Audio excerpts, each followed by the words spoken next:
नयनं छिन्दति शस्त्राणि नयनं दहति पावक न चैनं क्लेदयन्त्यापो न शोषयति मरुत। तो समक्ष पितामह भीष्म, आचार्य द्रोणाचार्य अपने भाइयों कौरवों और अन्य रिश्तेदारों को देख करके अर्जुन के मन में भय आ जाता है। भय अपनों का वध करने का। तब भगवान श्री कृष्ण, वासुदेव श्री कृष्ण इस महान श्लोक को कहते हैं, नैनं चिन्तति शस्त्राणि नैनं दहति पावकः न चैनं क्लेदयन्त्यापो न शोषयति मारुतः। वे अर्जुन को बता रहे हैं कि समक्ष जो खड़ा है वो केवल शरीर है, वो आत्मा नहीं, वो आत्मा हो ही नहीं सकती, क्योंकि आत्मा न जन्म लेती है न मरती है। इस श्लोक के अनुसार आत्मा को न कोई अस्त्र मार सकता है ना कोई शस्त्र,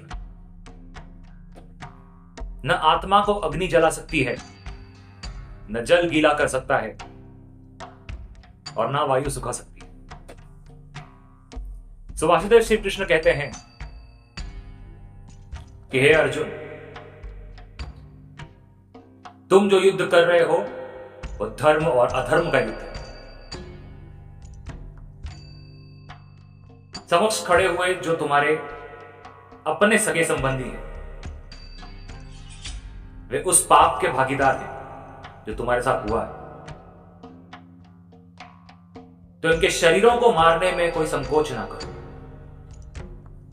और ना ही कोई शोक करो,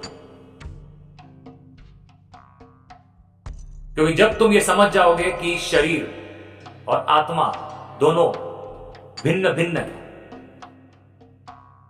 तो तुम्हारी चिंता स्वयं ही समाप्त हो जाएगी। तो तुम आत्मा को नहीं मार रहे हो,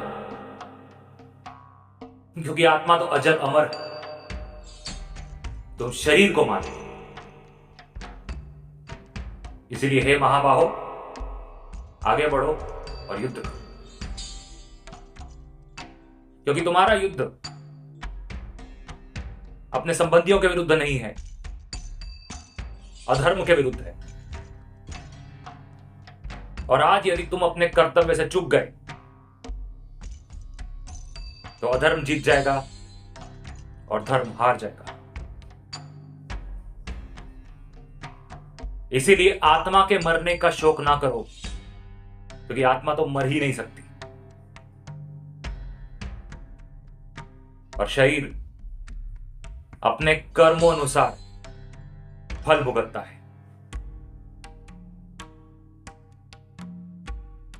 इन दिव्य पंक्तियों में, इन दिव्य ईश्वर वचनों में कितना कुछ गहरा रहस्य है।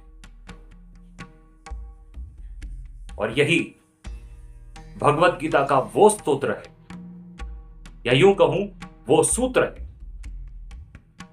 जो हमें बताता है कि श्री कृष्ण वाणी कितनी दिव्य थी। लाइक कीजिए, शेयर कीजिए, सब्सक्राइब कीजिए, इस दिव्य ज्ञान को लोगों तक पहुंचाइए। ये ज्ञान है हमारा, हम सभी का। भगवत गीता का यह प्रकाश घर घर पहुंचे, यही मेरी इच्छा।